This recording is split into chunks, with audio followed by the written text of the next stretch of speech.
Good morning, good afternoon, good evening, wherever you are in the world. Thank you for joining me for this week's edition of the SMIE Consulting Midweek Roundup.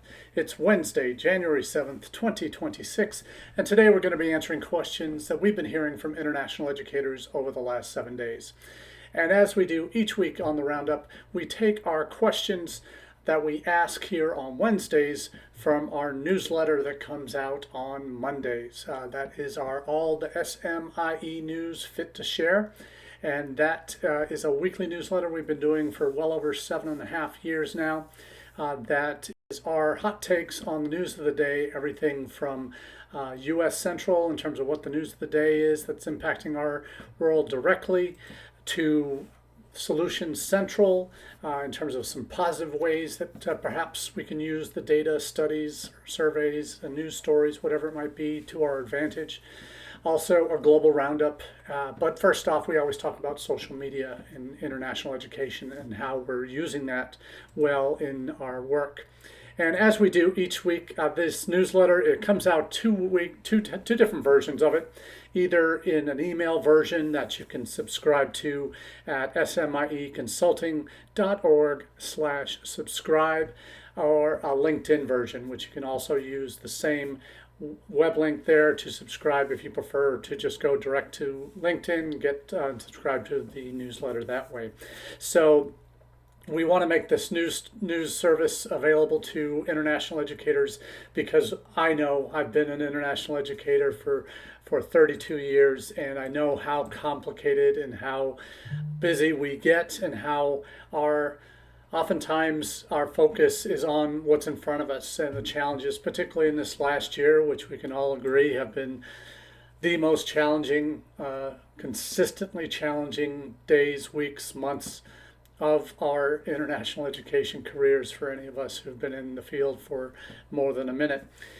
So we use the newsletter to kind of help give you our hot takes on the top issues of the day, kind of give you a one-stop shop for all the relevant news related to what's happening in our field, but also how different countries are experiencing similar challenges or different challenges completely, or moving in a very different direction than we are perhaps in the United States. Because oftentimes, because of how busy we get in our lives, and because of how U.S.-centric we often have to be in terms of the changes in policies and implications affecting what we do, we often don't know as well as we perhaps should what's going on in the rest of the world. So the newsletter has a global roundup section that focuses on different major destination markets for international students, countries that are trying to become international ed hubs, either regionally or globally, for students outside their home country. This is what we hope this newsletter brings you, is an opportunity to kind of get a quick roundup of everything that's happening in the world, impacting international education in as digestible a format as possible, anywhere from a 5 to 10 minute read max, just for the quick stories that we profile each week. Anywhere from 20 to 35 stories every week we're profiling in that newsletter. And then on Wednesdays here on the Roundup, we take Midweek Roundup. We take our chance to go a little bit more in depth, where we see common themes developing in the news stories that we're covering, where we see that there's, let's talk about this week, because this seems to be something that's popping on a lot of news stories, and it might have relevance for international educators here in the U.S. So we do that each week to provide kind of our next level thoughts on how these topics really can influence and impact what we do on a day-to-day basis, or give us food for thought if our institutions are looking at new opportunities, new methodologies, new tactics for how to implement or develop a strategic plan for international enrollment management. These are the things that are the social SMIE Consulting Midweek Roundup and our newsletter are truly designed to provide for all our colleagues in the field. Now, as we do each week, those 3 questions that we ask here are coming directly from that newsletter.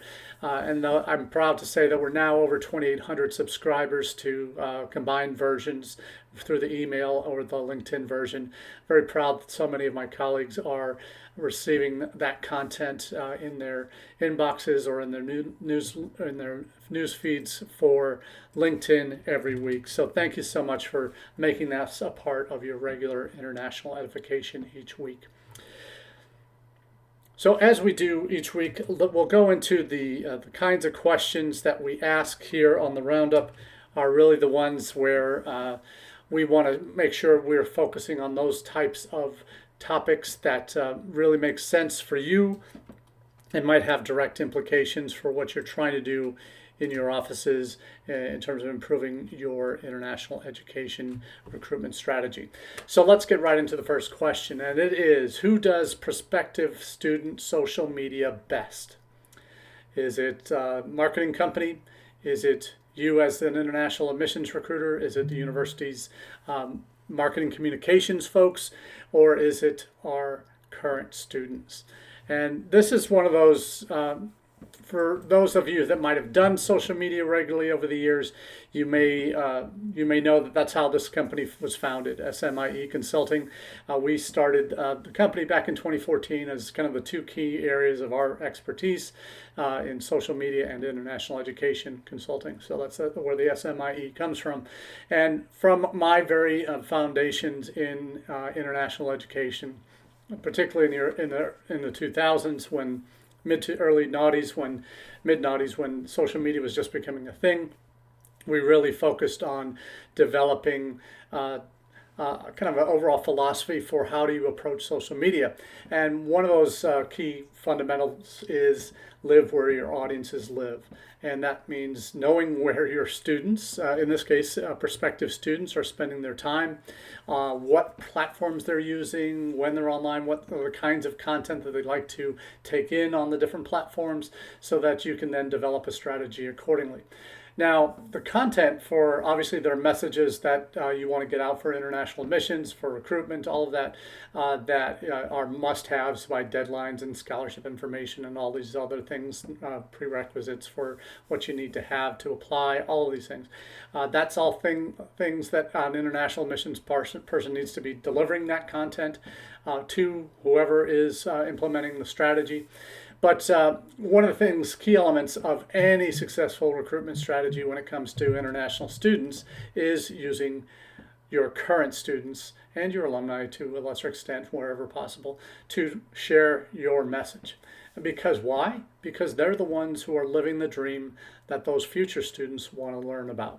So it's always incumbent upon us to really take the time to invest in a strategy that involves your current students.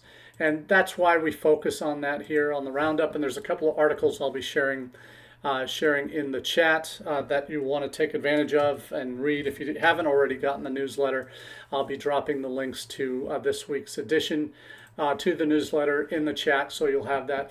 But one of the first articles I'll share today is from a colleague that one of the brothers of Bob, brothers of Bling. So if you've attended NAFSA the last couple of years, you know of which I speak. This is colleague Greg Holtz from University of Central Missouri, who is a good friend and colleague, a younger international road warrior recruitment professional who has really taken upon himself to delve into more of the tech tools that can make his job easier. And he shared a number of those in his Substack blog that he puts out regularly, and one of which the most recent of which I'll be sharing in the chat today.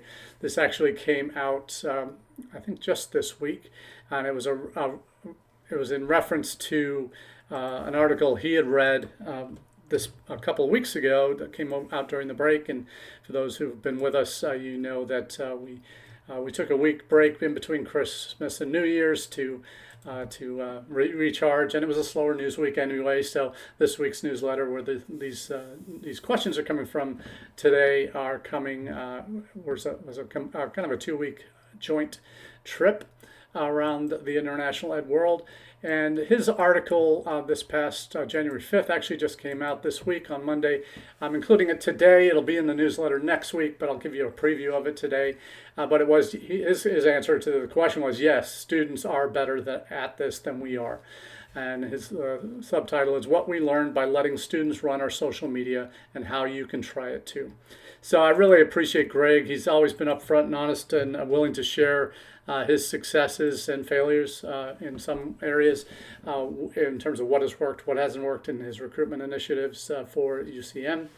And his Substack piece this week really does share, I think, something that we could all use. We probably all know it intuitively, but Greg is presenting a case study of how his work at UCM has been enhanced by students who have been doing posts to their ISSS social media page at the University of Central Missouri, and covering all of the kind of content pieces on what student life is like and all those things that really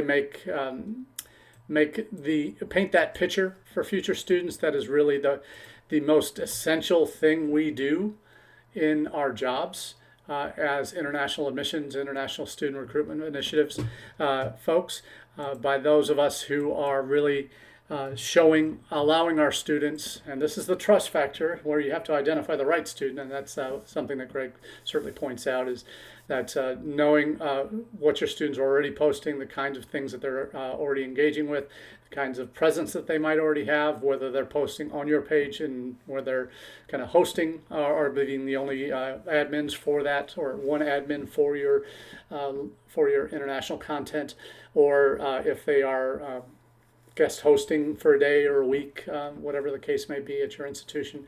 I know at the University of Akron we have Zip Assists. These are current student workers, including at least one international student, that have regularly posted or done takeovers of the admissions or the overall university Instagram feeds, and will post regular content for a day on the kind of day in a life kind of stuff that they do. So those are the kinds of things that certainly they're the posts that we've seen at Akron that have the best engagement, other than posts including Zippy, our mascot at the University of Akron. But certainly our current students, when they have the opportunity to take over and share on the university-wide accounts, those are the ones that typically have the best engagement. So in addition to Greg's blog post, there's also one from Gamma that is a simple social media plan that actually works, and it starts with, and the focus of it is, it starts with one right student, building momentum, finding key skills, enabling success, and outlines 6 priorities in the article, starting with brevity. Short isn't a compromise. 1 idea per post. Short videos win. Sparking curiosity. Principle 2, strong visuals, using phones over cameras. Authentic beats overproduced. Students know natural. Principle 3, consistency over volume. That it's better to do 1 post a day, quality post a day, than before adding more. And have a commitment for at least 1 semester when you do choose a student. Using principle 4, campaigns give structure. You don't need endless ideas. That you focus on having a campaign to focus on a particular part of student life, or life in the residence halls, or student organizations, or academic success. Whatever it is, all the posts can be around a given theme. It doesn't need to be a different thing every day. Principle 5, knowing what makes you different. That's the hard part. That's where you really allow your students to kind of crystallize in their minds what that your university or college experience is all about. And then principle 6 is matching content to the platform. So again, what we talked about, live where your audiences live, but knowing which content works on the right platform is also an important best piece of practice of that. So TikTok and Instagram, short videos, daily life moments, personality-driven content. Facebook would be more for photos, important updates, reassurance and information for families. LinkedIn for outcomes, alumni stories, career paths, and professional development. So you have really clearly identified ways to use the right platforms and the right content on the right platforms.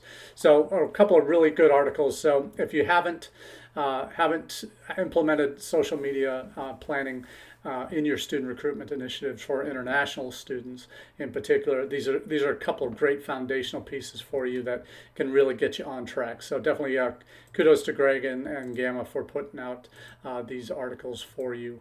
Definitely recommend that you pay some time pay some attention to these two articles if you're serious about doing social right for your international audiences, because that's some of the hardest nuts to crack in terms of making sure you're on the right platforms with the right content and in front of the right students, and knowing that Facebook, Instagram, LinkedIn, TikTok are going to be available in a lot of countries, but those platforms aren't available in two of the most, particularly TikTok, in two of the most important markets in the world, India and China. TikTok has been banned in India for a number of years. In China, it's called something else. It's a totally different platform, Douyin. So having the right content and access and accounts on the right platforms is an important piece of the overall puzzle that for anybody who's looking to be successful internationally. So let's move on to our second question of the day, and that is, what do visa appointments look like in 2026? And there are two key stories that are reflective of where we are now with visa appointments in 2026. And I'm going to point to the caveat and the disclaimer for this conversation is that not all countries, consulates, embassies are created equal, and not all countries neighboring countries will have very different approaches to visa appointments in wake of all the changes that were implemented in the past year in terms of the travel bans that are now in place. We've had some very clear guidance that, and it's been our practice that we won't not issue an I-20 to a student from a travel ban country, even though that given current policy, they're going to be unable to get a visa. We did have a student who followed through and made an appointment at an embassy from one of the African countries where that's under the new travel ban. And he was told, hey, at the embassy, hold on to this, maybe the recommendation was defer. You'll probably be given a visa, but right now policy is this, so we can't give you a visa right now, but it might change in 6 months, so don't give up hope. So the encouragement from the embassy or consulate he went to, I think it was the embassy in his country, was to defer. That's deferring hopes and dreams has been a normal part of life for applicants from countries like Iran for years, where it often takes 2 years for an Iranian student to get a visa approved, just because of all the security clearances that they need to go to. But they're also now, because of the new travel bans, been under this complete prohibition of new new students coming in from those countries who do not already have visas before the travel bans came down. So there are new travel bans in countries where a student, in this case Angola, was still able to get an appointment for January 4th or 5th.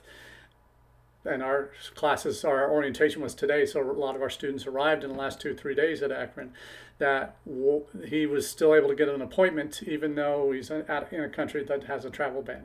So very strange the way, and it's very... That's maybe just a one-off. There may be other countries like that that are new to this travel ban list in terms of not being able to grant visas. And certainly, even if it was granted, the DHS folks, the CBP, probably would have denied him a visa upon entry, or denied him entry because the visa would have been invalid. So these are some of the challenges that are being faced by our prospective students. And certainly in travel ban countries, it seems a little bit more black and white, but maybe not. Because countries can go on and come off those lists when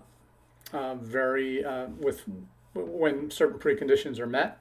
We do know that Ghana was originally going to be on this most recent list of travel ban countries.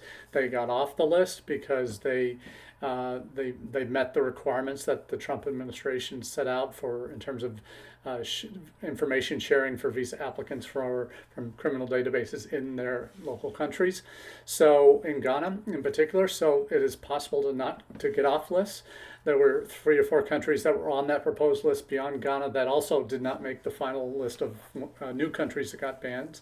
So it is a changeable list and can change with short notice, but certainly those are going to be the ones that we probably see less of than new countries being added, depending on the severity of the situations around the world. So the visa appointment situation, the 2 articles that I'm sharing, first from Times of India, does look at the U.S. Department of State on delays in visa appointments, that They said the key phrase was our embassies and consulates around the world, including India, are now, quote unquote, prioritizing thoroughly vetting each visa case above all else over, unquote, over the previous emphasis on reducing wait times. So that is how the kind of the guiding principle for Department of State and embassies and consulates globally is prioritize thorough vetting over reducing wait times as in terms of what the country's guidance are.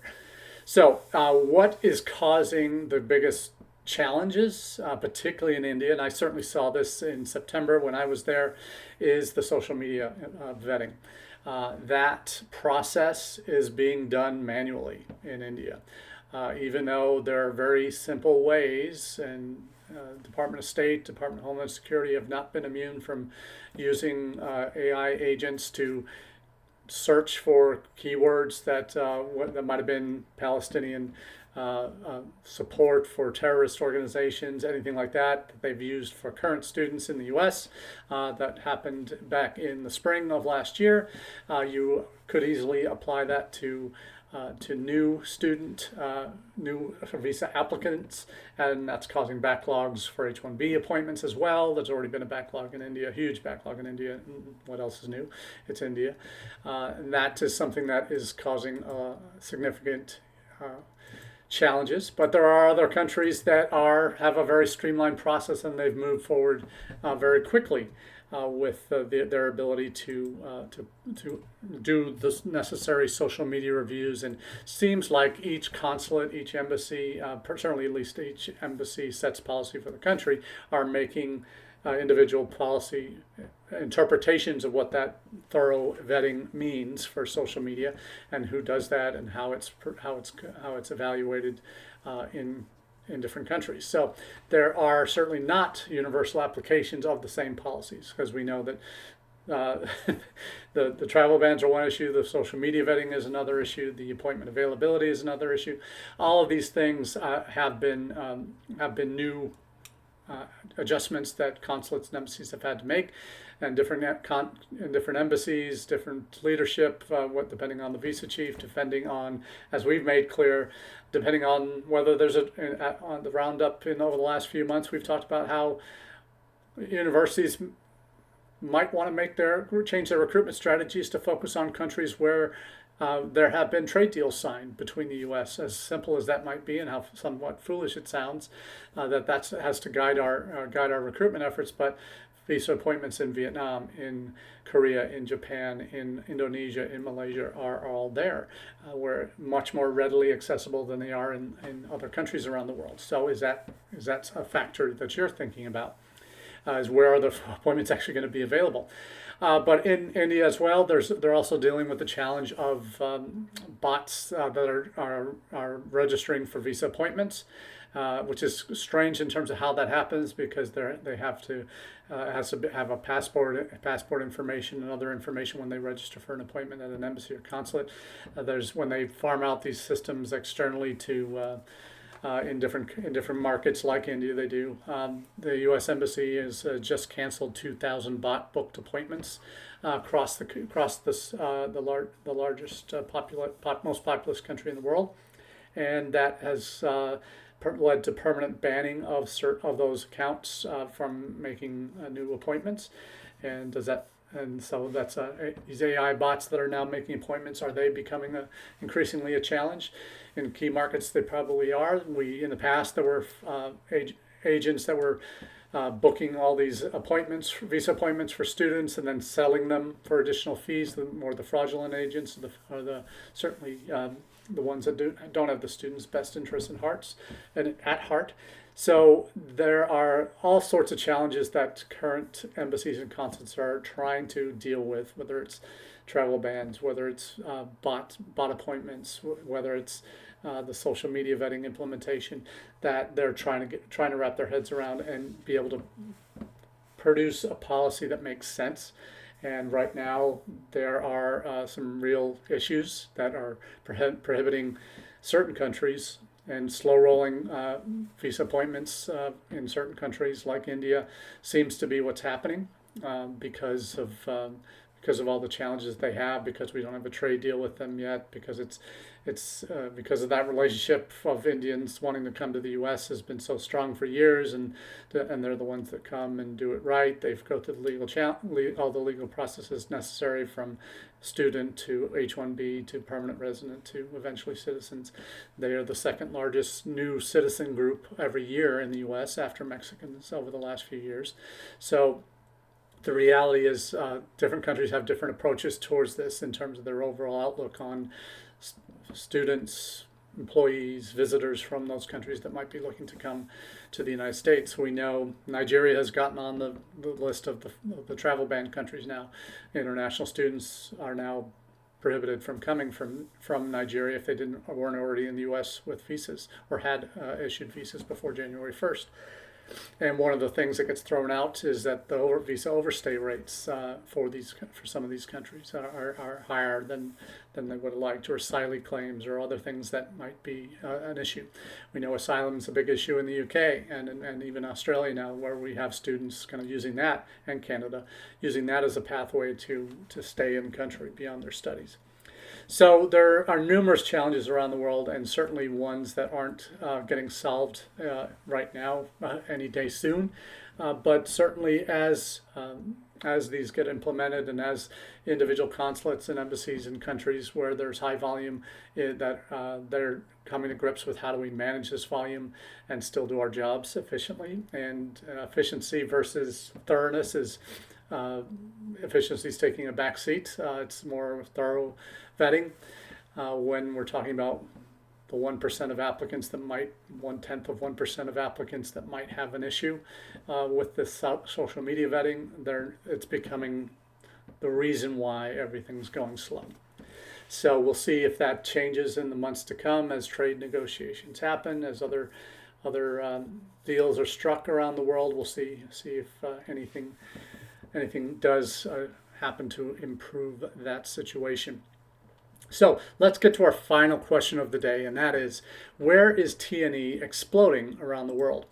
And this is something that I think is always going to be a topic that we're going to cover. We do it regularly on the newsletter. We do it fairly often here on the Roundup, but it's sharing those. T&E is really, for most of us at our institutions that are particularly if we've lost key markets due to travel bans, due to slowdowns in processing, due to just a need to diversify where our students are coming from. There are a lot of us that have been exploring T&E as an alternative path to generate FTE on our campus, not necessarily on our campuses, but for our campuses, for our universities, for our colleges, by delivering our education to students in other countries. Certainly, the kinds of T&E we're talking about here, there are three main types. There's the bricks and mortar campuses that are around the world that take years and huge budgets to build and set up. That's one version. There's working with partner universities to use their facilities to deliver your programs in another country through joint agreements. And then there is the online opportunity to deliver your programs completely online to students in other countries. And then obviously hybrid versions of one or more of those opportunities. So T&E is something in the United States. Yes, we have more, apparently, from a Karen Fisher article last month. There are more T&E programs from U.S. schools as opposed to British schools or Australian schools or Canadian schools out there. But in terms of the volume of students that are being educated in T&E programs, the UK is by far and away the champ. They actually have, for the last 2 or 3 years, delivered or awarded more UK university degrees to students, international students outside the UK than those that come to the UK for study. So that's been a real boon for them. It's not always the easiest thing in the world to manage, and certainly the returns are not the same as for those students who come and actually live on your campus and or in your area and attend your classes and paying a higher rate of tuition, because obviously you're not typically charging the same tuition rates that you would to a student who comes to campus as you would for a student who attends certainly a partner university or any online programs. You're not charging usually not the same rates. So where T&E is exploding around the world, there are 3 articles that I've just shared, one of which is from my friend in China, Charles Sun, who's kind of our go-to expert on Chinese T&E. You saw, and he points out in his kind of year in review article that I've linked, his LinkedIn article, that there was a real shift in 2025 to simplify process to make it less cumbersome for institutions that are looking to set up partnerships, moving from a number of programs that focus on quantity to quality, that the one-to-many model for bilateral programs to integrated international hubs that start becoming more of an opportunity for Chinese institutions that are looking to find the right partners for that. So there's going to be another significant, EC's much more significant move into differentiation and deep integration of these relationships. And those that have not yet started those relationships for various reasons, and certainly we're one of them in Ohio, we have, as a state institution, we're prohibited from, not prohibited, but we have a restriction on new partnerships that have to be registered with the Chancellor's office for public universities before we can move forward with China. Any partnerships or travel that we have to be they need to be on the books with and registered with the Chancellor's office. So it's harder institutionally if you don't have the right export controls in place to manage those kind of new relationships, to govern whether or not you can move forward with certain types of new relationships.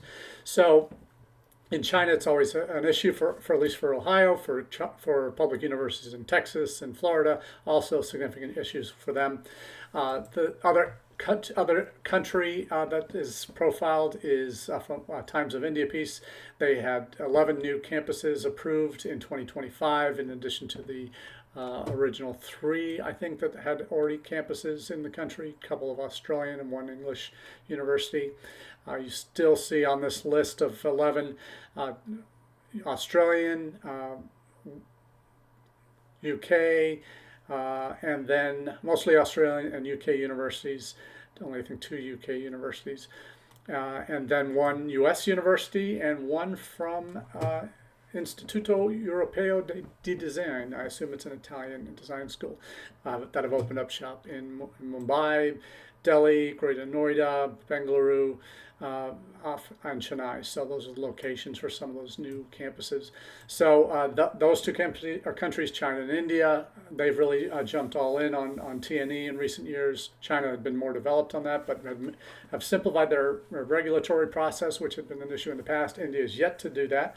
They make it harder than camel to pass through the eye of a needle to get a T&E campus set up in India. Certainly rankings and regulatory hurdles are significant challenges there still, but everybody wants to be there. Now, but maybe not in the forms that the National Education Policy is looking to develop. More instead of bricks and mortar campuses. Most of us, like us at Akron, we're looking at partnership models there in India. The third area that we've seen a huge boon in T&E is the MENA region. Certainly, we've seen the UAE changing their policies to allow for increased partnerships there. Saudi Arabia had the first U.S. campus with University of New Haven announcing they're opening up shop. Egypt has signed 12 cooperation agreements between universities in Egypt, and oddly enough, the University of Louisville. So kudos to my colleagues at Louisville, Paul and Patrice. So seems like good things are happening there. But there's a lot more to come, I think, from the MENA region. And certainly many of us, we know that they can get visas in a lot of the Gulf countries fairly easily now. We're seeing success in Morocco and Egypt as well. So in Jordan, perhaps, becoming more important for us.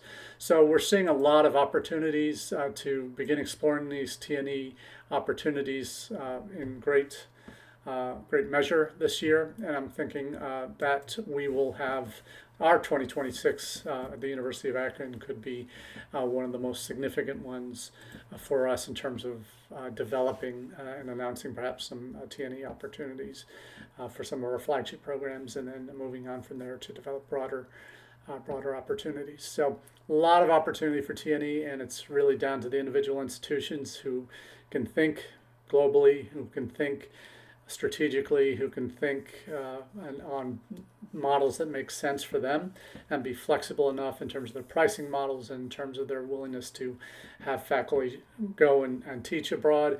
All of these things need to be factored in terms of modeling and revenue share and all the types of things that you need to do if you're going to do TNE well with a partner. So that's all we have for you this week on the Roundup. Thanks for joining us, and looking forward to continuing the conversations with you. We will have one more of these next week, next Wednesday, before we do our first trip out for the new year.